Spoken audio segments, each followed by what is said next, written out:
விஜயை பார்த்து அரசியல்வாதிகளாக பயப்படுறாங்க. அதில் ஒரு லாஜிக் இருக்குது. ஆனால் கூட நடிக்கிற இந்த சத்யராஜெல்லாம் ஏன் பயப்படுறாருன்னே தெரிய மாட்டுது. இல்லை பொறாமையாக இருக்குதான்னு நான் தெரியல. ஆனால் உண்மையாலுமே சத்யராஜ் என்பவர் பொறாமையில் பொங்குற ஆள் தான். சமீபத்தில் ஒரு மீட்டிங்கில் விஜயை கேவலமாக பேசியிருக்கிறாரு. சத்யராஜுக்கு மார்க்கெட்டு போனதுக்கப்புறம் சத்யராஜுக்கு ஒரு வாய்ப்பு கொடுத்ததே விஜய் தான். தலைவா படத்தில், நண்பன் படத்துலலாம் கூட நடிச்சுட்டு, இவனெல்லாம் எப்படி தான் கூட நடிச்சுட்டு இந்த மாதிரி கேவலமாக பேசுகிறானுங்களோ தெரியல.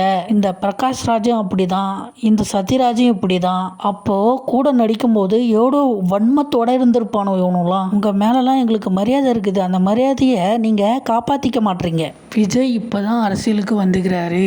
ஓட்டு போட்டு தேர்ந்தெடுத்து யாரும் அவரை முதலமைச்சரை இன்னும் ஆக்கலை.